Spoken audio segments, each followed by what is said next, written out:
Какие страны войдут в состав союзного государства до конца года? Ну, вы так торопитесь. Нет, просто... До конца года, если все получится, опять же, потому что, может быть, решение из-за ударов врага может быть немножко отложено. Вот как, перенесена дата наступления, понимаете? Но если получится вот в этом плане? Если получится, лучший сценарий, да, позитивный, то в этом случае будет приглашение для всех сразу, то есть все территории Советского Союза будут приглашены для участия в союзном государстве. Без исключения. И Грузия, и Украина. Ну, наверное, быстрее всего подготовлено будет Казахстан, потому что там, в принципе, так ситуация созревает. Россия для Казахстана – это союзное государство. Россия, на мой взгляд, должна играть ведущую роль, потому что исторически Центральная Азия являлась частью Российской империи. Ассалаумағалейкумдер. Магнуммен күрес басталып кетті ма? Ол да бір жағынан дұрыс, енді үйімшілдік қой. Бірақ мәселе жалғыз Магнумда емес қой. Мәселе Тоқаевта, Шарлапай, Скляр, депутаттарда, орыс құлдарда. Бүкіл стратегически важный нысандардың бәрін сатып бітті орыс қой уже. Вот соларды Тоқаевты кетіру керек орыс құлда. Ол скоро 24 апрельде референдум жасамақшы ғой. Ажиотаж туғызып, Ресейге қоспақшы Қазақстанда. Референдум болады. Ана атом салар кезде тоже референдум болды ғой. Өстіп шулаған жоқсыңдар. Сол кезде неғып шуламадыңдар. Қолдаймын Магнумдан несін. Бірақ Магнум ертең сағынуым болады. Басқа да банк бар, басқа салалар бар, бәрі орысша. Сондықтан Тоқаевты құрту керек. Бірінші қазақтар қорықпай митингке шығыңдар. Көшеге шықпайсыңдар ма? Шулап мына жерде. Болмайтын іспен айналысқанша, ол тіл деген бірақ подписпен келеді. Ертең ұлтжанды азаматтар келсе, ертең айтады. Кім қазақша білмейді, жұмысқа, оқуға алынбайды мемлекет тілде, бірақ подпис қояды. Болды, сонымен шешілетін мәселе. Сондықтан Тоқаевты құрту керек. Халықтың жауы, қазақтың жауы Тоқаев, Назарбаев, Шарлапай, Скляр, депутаттар отырған. Естеріңде болсын. Ай, қайран қазағым-ай. Сырттан қарап отырып, күліп тұрып, жылап жіберетін дәрежеге жеткізесіңдер ғой. Бір қора намысшыл қазақтың ортасына Магнум деген сүйекті лақтырып жіберіп еді, итке таласқан сүйек құсап, намыстарың оянып, қазақ тілімізді қорғаймыз деп отырсыңдар. Анау Назарбаев пен Тоқаевтың саясатының қуыршағы болған қайран қазағым, атом электр станциясының референдумы өтетін кезде дәл осылай Шерзаттың өлімін резонанс тудырып, сүйекке таласқан ит құсап, қырылып кетейін деп едік. Жасымыз етегімізге толып. Енді 24 сәуір күні өтетін ассамблеялық кеңесті өткізіп алу үшін және болашақта орыстың Ресейдің одағына өтетін референдумды өткізу үшін араларыңа Магнум деген сүйекті лақтырып, қырылыстырып атыр ма қазақ. Бұл түсінетін уақыт келді ғой. Әрбір үлкен бір саяси шешім қабылдау үшін бұл шіріген жүйе сайқал саясатын араларына лақтырады. Оянатын уақыт болып қазақ елі. Қазақ тілің сенің давным-давно орыс тілінің деңгейінен төмен болған. Оны бүгін ертең Магнум арқылы шеше алмайсыздар. Ертең тәуелсіздігіміз орыстың қойнына кірген кезде не істер екесің қазақ? Дәл осылай шырылдағандай әрбір референдумның ақыры не болатынын, себебі салдары не болатынын түсінсең ғой қазақ. Білмеймін, мына тірліктеріңізге қарап отырып, күліп тұрып жылағым келеді. Осыны резонанс қып тудырып атқан қазақтың жанашырлары ауқымды ойланайықшы, ауқымды. Екінің бірі қазақ тілін қорғап соттасып атыр. Бірақ тәуелсіздігімізді қорғап қаламыз ба? Оған ешкім бас қатырып атқан жоқ. Сол себептен ертең 23-24 сәуірдегі болатын кеңесті бақылаңыздар. Ар жағындағы референдумды бақылаңыздар. Орыстың Ресейдің одағына кіруге дәл осындай бұл қарсылық болып тұрыңдаршы, көрейін. Көрсетші мінезіңді. Қазақ ұлтжандылығыңды көрсетші. Сүйекке таласқан итше болып қырылысып атсыңдаршы. Қайырлы кеш, қазақ елі, қалдарыңыз қалай? қазақ тілін қорғап, шырылдап, Магнумға бойкот жариялап, резонанс тудырып атқан үкіметтің проектілері біршама блогерлер шығыпты, әншілер шығыпты, арасында имам ағаларымыз да жүр. Қазақтың жанашырымыз Магнумға бойкот деп.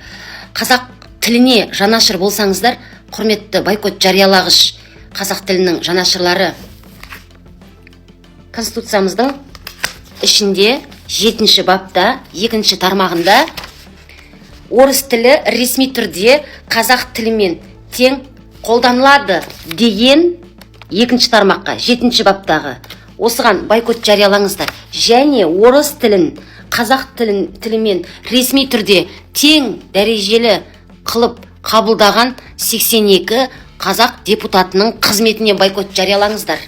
Халықты ұсақ түйнекпен араластырмаңыздар. 1 минутта, 1 секундта, бір заңменен қазақ тіліміздің мәртебесін көтеруге бізде қызметшілер бар.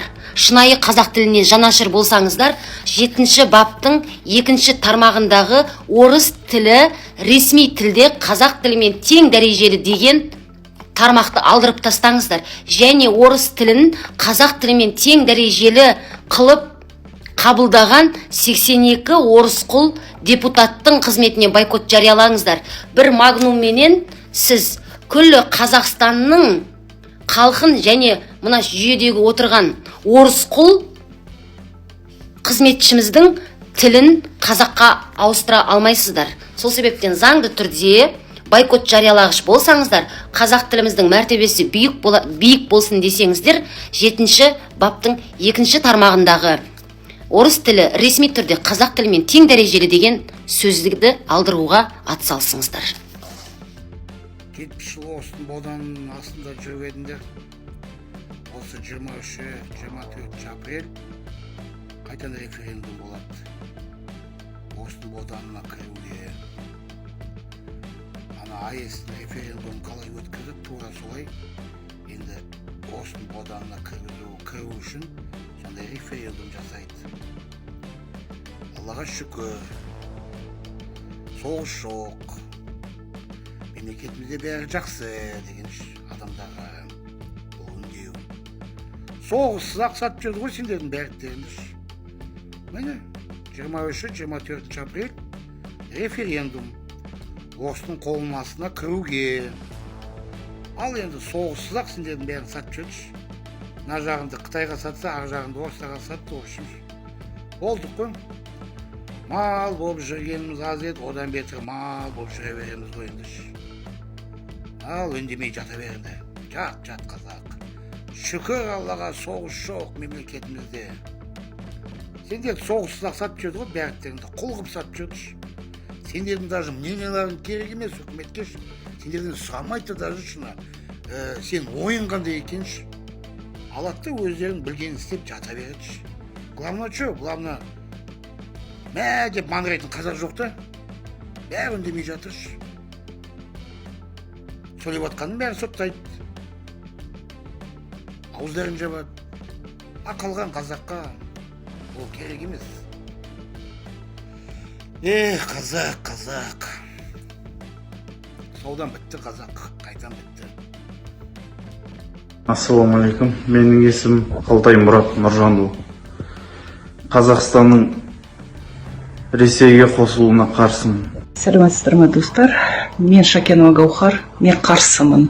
Қазақстан Россия құрамына кіргенде, өйткені ол біздің отанымыз, бізге ешқашан дос болған жоқ. Россия. Я против вхождения Казахстана в состав России. Біз Алға Қазақстан партиясы челлендж жариялаймыз. Мен Қазақстанның Ресей құрамына кіруіне қарсымын. Қазақстан тәуелсіз, қуатты, демократиялық мемлекет болуы қажет. Мен елімнің еркіндігі мен егемендігі үшін күресемін. Сіз де челленджге қосылыңыз. Қазақстан Ресейдің құрамына кіруіне қарсылығыңызды білдіріп, өз ұстанымыңызды көрсетіңіз. Біріксек, біз алып күшпіз. Алға Қазақстан! Мен Қажау Төрекұлы егеменді елімнің Ресей құрамына қосылуына қарсымын. Мен Қазақстан азаматы Марат Мұсабаев. Еліміздің Ресей құрамына қосылуына қарсымын. Мен Қазақстанның Россия құрамына кіруіне түбегейлі қарсымын. Алға Қазақстан. Мен Елдос Досантегі, Алға Қазақстан партиясының бастамашыл топ мүшесі. Біз, Алға Қазақстан партиясы, Ресейдің құрамына Қазақстанның кіруіне түбегейлі қарсымыз. Біз челлендж жариялаймыз. Бүкіл қазақ халқына үндеу тастаймыз. Үндеуіңізді шығарыңыздар, Алға Қазақстан. Казахстан – независимая страна. Наши предки боролись за независимость. Поэтому мы этого забыть не можем. Я и мои сторонники партии Алга Казахстан против присоединения Казахстана к России. Алга Казахстан. Бір аптадан кейін 23 және 24 сәуір күні Қазақстан Ассамблеясының кезекті сессиясы болғалы жатыр. Естеріңізге сала кетейін, 2022 жылы осында сессияда Тоқаев біздің ата заңымызға байланысты өзгерістер енгізу туралы ұсыныс жасап, көп ұзамай референдум өткізген.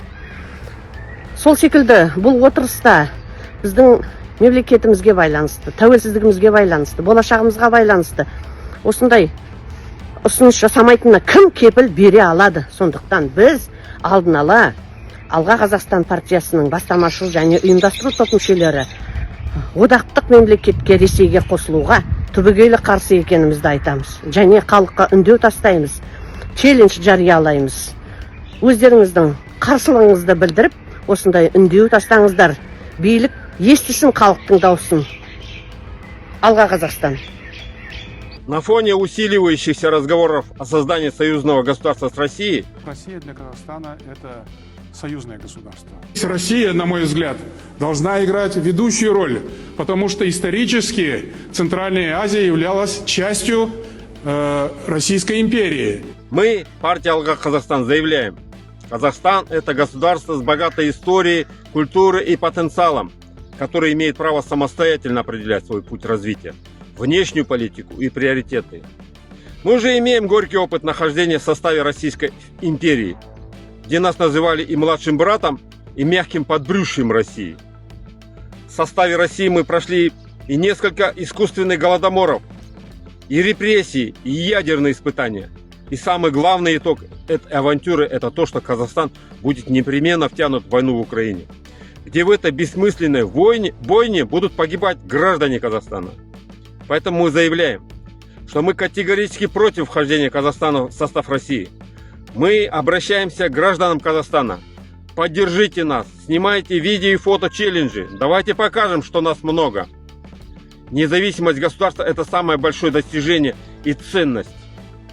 Алга Казахстан. В конце концов, Россия для Казахстана – это союзное государство. Россия, на мой взгляд, должна играть ведущую роль, потому что исторически Центральная Азия являлась частью Российской империи. Вполне естественно, долговременное присутствие Российской Федерации, будь это политика или экономика, в этом регионе.